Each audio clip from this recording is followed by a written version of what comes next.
palavra como as corças desejam as correntes das águas, em nome de Jesus. Salmo 45, meus irmãos, vamos ler do 1 ao 8. Glória a Deus. Salmo 45, versículo de 1 a 8, nos diz assim: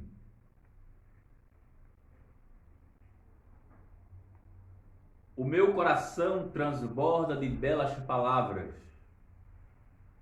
ao rei consagro o que compus.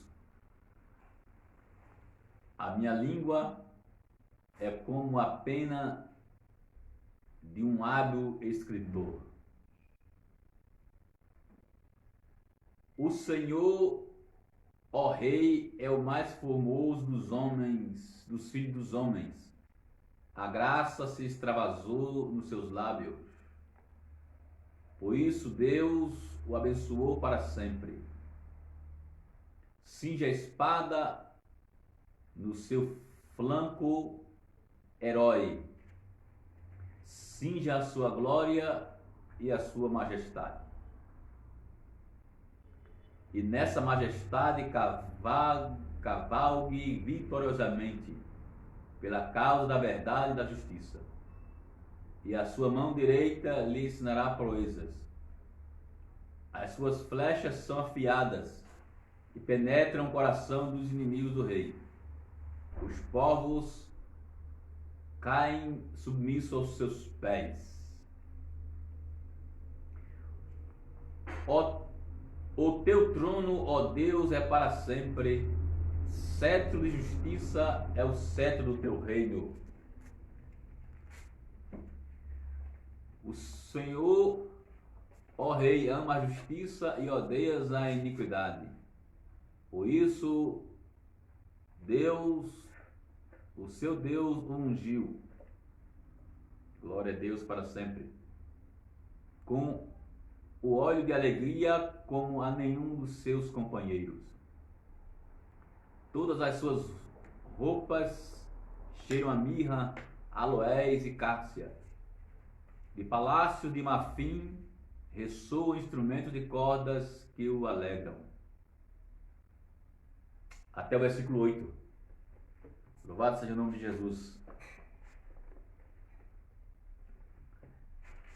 Esse salmo, meus irmãos, ele fala de maneira geral de um rei no contexto de um casamento. E aqui diz que desde a época do teólogo Calvino, essa ode, ou seja, esse poema, ele celebrava as cerimônias nupciais de um rei. Então esse Salmo 45, o seu contexto histórico, ele faz referência a um casamento de um rei. A palavra aqui, ode, que é o poema, ode era um poema, que é O-D-E, não é? Alguns irmãos pronunciam ode, não é? Como lá em Ilhéus, né? Você fala assim. Aqui, Paraíba e Pernambuco, nós falamos ode. Então, ode é um poema lírico, ou seja, um poema que usava um instrumento de corda, ou de cordas, aliás, que bem antigo, não é? E era para ser cantado em contexto de muita alegria e entusiasmo. Então esse salmo é um poema que retrata o casamento de um rei, onde tem bastante alegria e entusiasmo. No contexto histórico, né, que nós estamos trabalhando sempre quando possível, esse contexto histórico retrata de um certo rei. Eu pesquisando nos comentários, fica difícil saber propriamente quem era esse rei. alguns pensam, alguns estudiosos falam de vários reis, mas eu penso que mais coerente pode ser usado o rei Salomão, não é? Ou em também outras partes desse salmo pode o salmista estar lembrando do rei Davi. O salmista aqui são dos filhos de Corá, ou também chamado de Coré. Este é o autor deste salmo. Então os filhos de Coré, eles estão falando que eram músicos, né? Coré ou Corá era músico, como Asaf também era músico, como o próprio Davi também era músico. Então este salmo, ele está fazendo referência ou ao rei Salomão, ou também em alguma parte referente ao rei Davi. Então aqui mostra a questão do casamento real. Essa é a essência, mesmo sem saber propriamente qual seria o rei aqui, mas esse salmo fala sobre o casamento real. Essa é a parte histórica de maneira bem resumida, ok? Alguns dizem que pode ser o casamento do rei Acabe com Isabel, mas eu acho muito complicado isso aí. Jorão com Atalia e até mesmo Jeroboão e a sua esposa desconhecida. Então, também acho um pouco complicado pensar em outro rei. Penso que seja mais coerente se pensar em casamento do rei Salomão ou em algumas partes as vitórias do rei Davi. Bem, repetindo outra vez para você gravar bem, não sabendo qual o casamento de qual rei está se casando aqui, mas esse contexto aqui de Salmo é uma celebração das núpcias, da cerimônia das núpcias de um rei. Ok, meus irmãos? Essa é a parte histórica. Agora, nós vamos trabalhar a questão da parte messiânica, daquela parte que transcende, que vai mais além do que a cerimônia das núpcias de um rei terreno.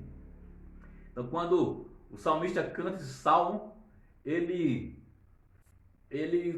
canta para algo mais além, que transcende a sua época histórica e aponta para Jesus. Então, nós vamos agora trabalhar o versículo 2, que diz assim: O Senhor, ó Rei, és o mais formoso dos filhos dos homens. A graça se extravasou nos seus lábios. Por isso, Deus o abençoou para sempre. Então, esse versículo aqui 2 já transcende a questão daquela cerimônia do casamento daquele rei terreno. Já está apontando para o rei Jesus. Então diz: o Senhor, ó Rei, é o mais formoso dos filhos dos homens. É interessante que aqui esse comentarista, Dr. Champlin, ele fala da beleza de Platão, a sua sabedoria, a sua gentileza. Também diz que ele falava bastante amável, com cortesia. Diz que o Platão, que era um filósofo, né, grego, diz que ele falava tão amável, com tanta cortesia, que era como que houvesse graça diante de seus lábios. Isso aqui informa aqui o William R. Taylor, né, informou para o Dr. Champlin.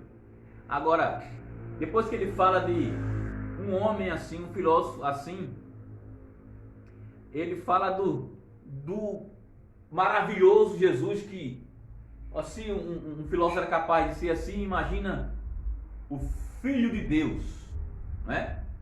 A beleza das palavras do Filho de Deus. Veja lá em João 7,46, a declaração acerca de Jesus. João 7,46, a declaração linda acerca de Jesus, da beleza no seu falar. João 7,46. Os guardas falam assim para Jesus. Os guardas, eles falavam de Jesus para os sacerdotes e os fariseus que mandaram prender. Olha o que os guardas disseram. João 7,46. Eles responderam: jamais alguém falou como este homem. Então, versículo 2 diz que a formosura de Jesus no seu falar.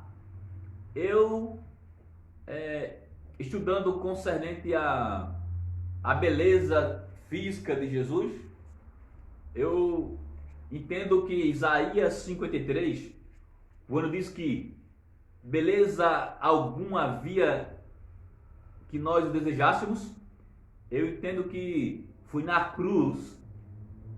E o contexto de Isaías 53 é o sacrifício de Jesus.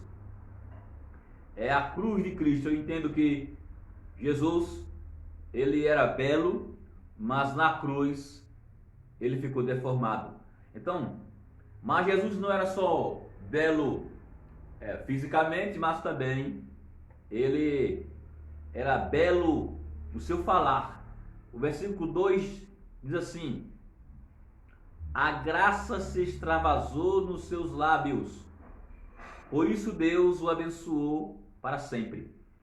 No livro de João, Evangelho de João, diz que a lei e a graça vieram por intermédio, veio por intermédio de Moisés.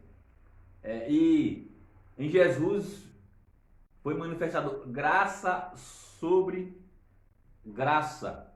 Olha, se um homem pecador chamado Platão, o filósofo, foi capaz de ter essa graça no falar, imagina aquele que é o Filho de Deus, que fala as palavras que ele ouviu da parte de Deus, como ele disse: o que eu ouvi de meu Pai, eu entreguei para vocês. Aleluia.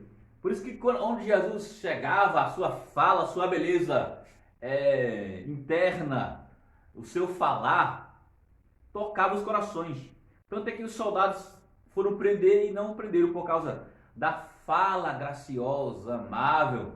Jesus, onde ele passava, ele transmitia graça. Ele transmitiu graça até para os seus traidores. Ele manava graça até para Judas, né? Ele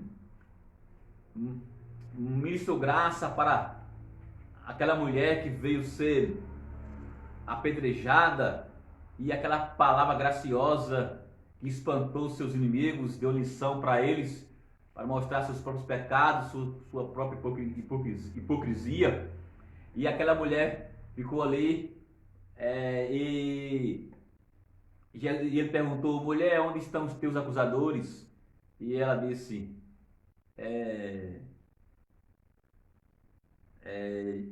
onde estão os teus acusadores, né? E ninguém ficou. E ele disse: eu também não te condeno. Então Jesus foi gracioso com aquela mulher, e entre outras vidas que Jesus encontrou, ele era um homem não só cheio de graça, mas Jesus, ele é a fonte da graça. Então, esse versículo 2, ele está falando que Jesus Cristo era formoso e a graça se extravasou nos seus lábios. A palavra graça é algo tão maravilhoso a definição é tão abrangente, é mais que um favor imerecido. É um rio maravilhoso de Deus, que revela a sua misericórdia, a sua bondade, o seu amor. Graça é um conjunto de todas as coisas maravilhosas do coração de Deus. Então esse versículo 2 aqui é a parte messiânica, né? Já apontando para Jesus. Aí nós vamos ver agora o versículo de número 3, diz assim: cinja a espada no seu flanco, herói, cinja a sua glória e a sua majestade. No contexto histórico, isso aqui fala de um rei, que o rei, ele precisava de usar uma espada. O rei, além de reinar sobre o povo, ele tinha que ser um guerreiro, ele tinha que usar a espada para defender Israel, no caso, o contexto aqui do rei de Israel, e para manter o povo, a existência do povo, não é? E até num casamento, o rei, ele lembrava da sua espada, porque mesmo depois daquele casamento, o rei poderia ir para a guerra no outro dia, né? E aqui a aplicação para Jesus, não é? Para o Messias, a espada que Jesus usa é a espada do seu comando, né? Da sua soberania como rei. Jesus aqui, na verdade, Jesus não usava a espada que ele usa é a gloriosa, a sua poderosa palavra, né? Jesus, ele tinha uma espada metafórica, né? Ele, com a sua espada espiritual, ele cortava todos os males, para que as suas ovelhas permanecessem firmes. Então, eu diria que a espada de Jesus seria a sua palavra. Os reis usavam espada e Jesus usava a sua palavra. Por que não lembrar de Hebreus capítulo 4, versículo 12, um versículo muito conhecido, né, que o escritor dos Hebreus ele fala. Abra aí a sua Bíblia em Hebreus capítulo 4, versículo 12, aquele texto maravilhoso que diz assim: porque a palavra de Deus é viva e eficaz, é mais cortante do que qualquer espada de 2 gumes, e penetra a ponto de dividir alma e espírito, juntas e medulas, e é apta para julgar os pensamentos e propósitos do coração. Então, os reis de Israel usavam espada, Jesus usava o poder da sua palavra. E a palavra aqui tem o poder de discernir a interioridade do homem e também banir os males, as sujeiras da sua interioridade. Então, Jesus aqui o rei cingiu uma espada literal, e Jesus trabalhava com o poder da sua palavra, que aqui é usado como uma metáfora, como uma espada, e é uma espada espiritual, né? Lembra lá das armaduras em Efésios, que diz que a Bíblia, a palavra de Deus, é a espada do Espírito. Olha que coisa maravilhosa. Então, agora, indo para o versículo de número 4, diz: e nessa majestade cavalgue vitoriosamente pela causa da verdade e da justiça, e a sua mão direita lhe ensinará proezas. Aqui agora fala da majestade, aponta para a majestade de Jesus, não é? É interessante quando fala cavalgue, você lembra cavalgue vitoriosamente, não é? Os reis, eles cavalgavam vitoriosamente. Porém, Davi disse no Salmo 20 que uns confiam em carros, outros em cavalos. Davi cavalgava, né? Mas a sua confiança estava em Deus. E aqui aponta para o cavalgar de Jesus. Né? Vocês lembram aí de Apocalipse capítulo 19? Vamos lá para Apocalipse capítulo 19, versículo de número 16, que fala aqui Jesus cavalgando. Vamos lá? Apocalipse, eu cito bastante esse versículo. Apocalipse capítulo 19, versículo de número 16, que diz assim: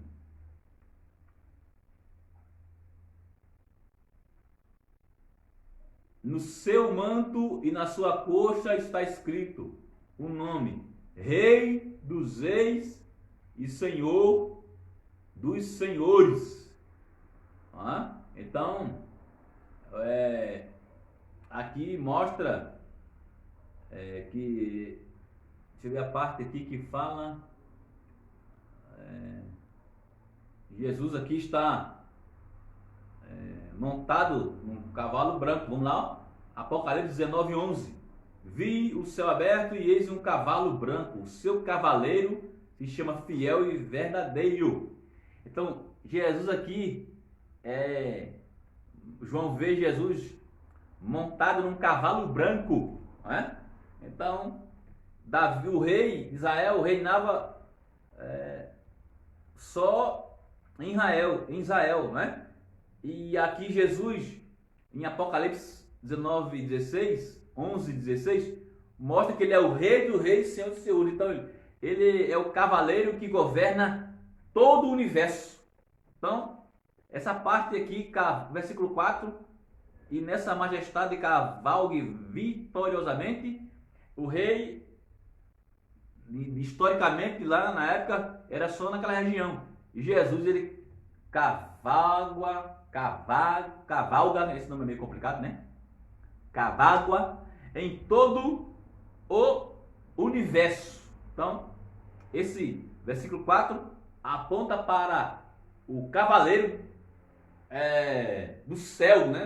Não tem aquele corinho que nós cantamos? Jesus, cavaleiro do céu, nunca perde a peleja no campo de batalha. Venceu a serpente perigosa e as nações ouviram seu poder. Então, esse é o versículo 4 que aponta para Jesus, o cavaleiro do universo.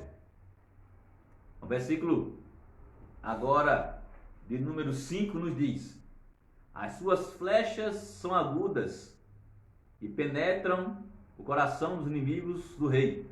Os povos caem submissos aos seus pés. Olha só que coisa maravilhosa. Aqui mostra essas setas agudas. Aqui fala as suas flechas. Essa versão diz: as tuas setas são agudas. Olha, essas setas eram uma arma, um arco e flecha que os reis antigos usavam para vencer os seus inimigos, não é? E aqui diz que as flechas do Messias são suas palavras de salvação, né? Essas flechas aqui, o escritor diz que são as palavras num aspecto que penetram o coração dos homens, salvando. Os reis jogavam as suas flechas agudas para matar os seus oponentes. Jesus usava as flechas das suas palavras para matar o pecado e transformar o homem e salvá-lo. Então, diz aqui que os povos caem submissos aos seus pés. Ora, aqui aponta para Jesus. Vamos ler Filipenses capítulo 2, que confirma essa parte de que os povos vão se prostrar diante de Jesus. Então, o salmista já está vendo, vislumbrando os povos prostrados aos pés do Rei da Glória. Então, vamos lá para Filipenses capítulo 2, a parte que fala sobre a exaltação de Jesus. Abra sua Bíblia aí em Filipenses capítulo 2, olha. Vamos ler a parte da exaltação, que diz assim, ó, versículo 10, Filipenses 2:10, Filipenses 2:10. Para que ao nome de Jesus se dobre todo o joelho, nos céus, na terra e debaixo da terra. Aqui vai mais além ainda. Os reis, eles, quando venciam os seus oponentes, se prostravam, né? As nações se inclinavam como humilhação diante dele. E aqui diz que os céus, a terra, toda a terra e até os seres debaixo da terra, e toda língua confesse que Jesus Cristo é o Senhor, para a glória de Deus Pai. Então, todo joelho vai se prostrar. Os joelhos que estão nos céus, na terra e até os seres debaixo da terra vão se prostrar diante de Jesus. Então, esse versículo 5 aponta também para o Messias, para Jesus. Agora, vamos ler o versículo 6, 7 e 8 e vamos ver o que o escritor aos Hebreus fala sobre isso, não é? Vamos lá? Salmo 45, versículo 6, 7 e 8. O teu trono, ó Deus, é para todo sempre. Cetro de justiça é o cetro do teu reino. O Senhor, ó Rei, ama a justiça e odeia a iniquidade. Por isso o teu Deus, o seu Deus o ungiu com óleo de alegria, como a nenhum de seus companheiros. Todas as suas roupas cheiram mirra, aloés e cássia de palácio, de marfim, e ressoam instrumentos de cordas que o alegram. Ok? Então vamos lá para Hebreus, capítulo de número 1, 8 e 9. Abra sua Bíblia no livro de Hebreus, capítulo 1, versículo 8 e 9. O escritor aos Hebreus, meus irmãos, ele mostra aqui que esses versículos, eles estão falando a respeito de Jesus. Hebreus, capítulo 1, versículo 8 e 9. Olha o que diz. Mas, Hebreus 1, 8 e 9. Mas a respeito do Filho, que é Jesus, diz, quem diz? Deus. O teu trono, ó Deus, é para todo sempre, cetro de justiça é o cetro do teu reino. Amaste a justiça e odiaste a iniquidade. Por isso Deus, o teu Deus, te ungiu com óleo de alegria, como a nenhum dos teus companheiros. O escritor dos Hebreus está dizendo que essa parte do Salmo 45, versículo de número 6, né? 6 e 7, está falando, aponta para o Messias. Não é só referente ao rei daquela época, aponta para o Messias. E olha a declaração aqui que o escritor dos Hebreus está dizendo, falando que Deus falou a respeito de seu filho. O teu trono, ó Deus. Então, o escritor aos Hebreus está mostrando a divindade de Jesus. O escritor aos Hebreus está dizendo que esta parte aqui começa falando sobre a divindade de Jesus. Esse versículo, no Salmo 45, 6 e 7, aponta para aquele que é chamado de Deus. e diz, fala que o seu trono é para sempre, e 7 justiça é o teu reino. Amaste a justiça, tudo é referente a Jesus, né? Jesus foi o único homem justo do universo, foi Jesus. Alguns consideravam que Platão andava em justiça, mas toda a justiça do homem para Deus não passa de trapos de imundícia. Jesus foi o único homem, Deus, que foi justo. Lá no Salmo 14 já dizia, não existe um justo sequer. Deus disse lá em Isaías, que a justiça do homem é como trapos de imundícia. E eu já expliquei o que é trapos de imundícia e é algo chocante. É algo podre. Então Jesus diz que a justiça de qualquer homem é podre. Deus disse em Isaías. Agora, Jesus é o único justo. O único homem justo verdadeiramente. E aqui o Salmo 45 está apontando para o Messias. Qual é o nosso estudo? Os salmos messiânicos. Os salmos que apontam para o Messias. E aqui diz o versículo 9: amaste a justiça e odiaste a iniquidade. Por isso Deus, o teu Deus, te ungiu com óleo de alegria, como a nenhum dos teus companheiros. Aqui da questão histórica desse salmo, os companheiros do rei eram aqueles, aqui diz aqui, deixa eu ler aqui que eu marquei, interessante, os companheiros eram os atendentes do noivo, incluindo os seus suboficiais. Então, no aspecto histórico,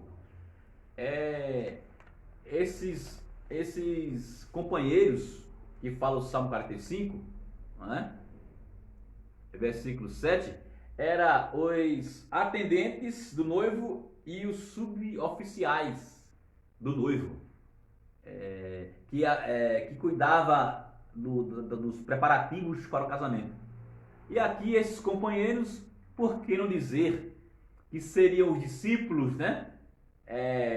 Que seguiam Jesus. Então Jesus tinha mais alegria do que ele, porque Jesus Cristo, ele era o Messias, não é? E aqui fala sobre o óleo, né? Diz também que era comum usar óleo sobre o noivo e sobre a noiva. Sobre os profetas, sobre os sacerdotes, sobre os reis, se colocava o óleo, né? Da unção. Interessante que no casamento, na cultura de Israel, de um rei, também colocava o óleo sobre a cabeça do noivo, né? E da sua noiva. Eu falei para vocês no começo que esse salmo fala de casamento de um rei, né? Então esse óleo era um símbolo de alegria. E nós sabemos que o azeite, o óleo na Bíblia, simboliza o Espírito Santo, não é? Então, quem é aquele que nos alegra hoje? O Espírito Santo. E Jesus,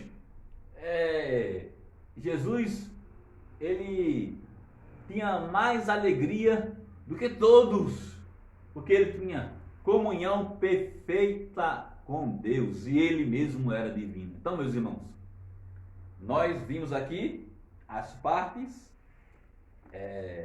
de maneira resumida, desse Salmo 45, que apontam para o rei. E nós vamos, na próxima quinta, se Deus quiser, trabalhar a questão da noiva, porque você percebe que eu falei só a parte do noivo aqui, não é? E você percebe que depois, volte aí o Salmo 45, você percebe que do versículo 10, ele já começa a falar da noiva, né? E nós vamos deixar essa parte para trabalhar na próxima aula, se Deus quiser. Eu falei sobre o noivo, o casamento do rei com a sua noiva. Eu falei apenas o aspecto que aponta para o rei Jesus. A parte que aponta para Jesus. É a parte messiânica desse salmo. E na próxima quinta-feira, se Deus quiser, eu vou trabalhar a questão da noiva do rei. Amém? é aqui, e aí nós terminamos e nós queremos orar por você, pela igreja aqui da Casa Betel, né, especialmente, para que você fique firme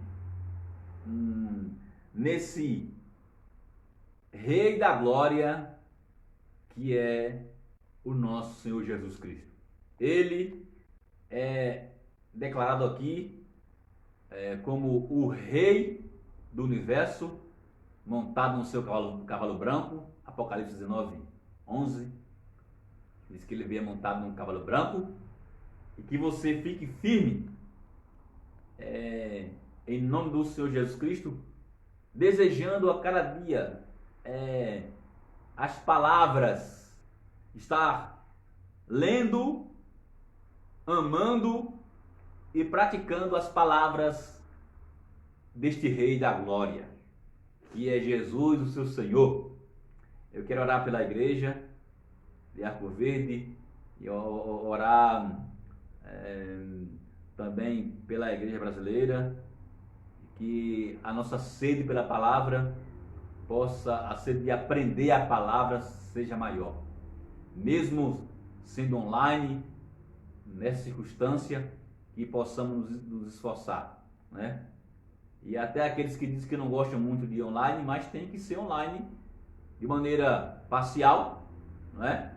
Em parte. Nós temos que estar online, mas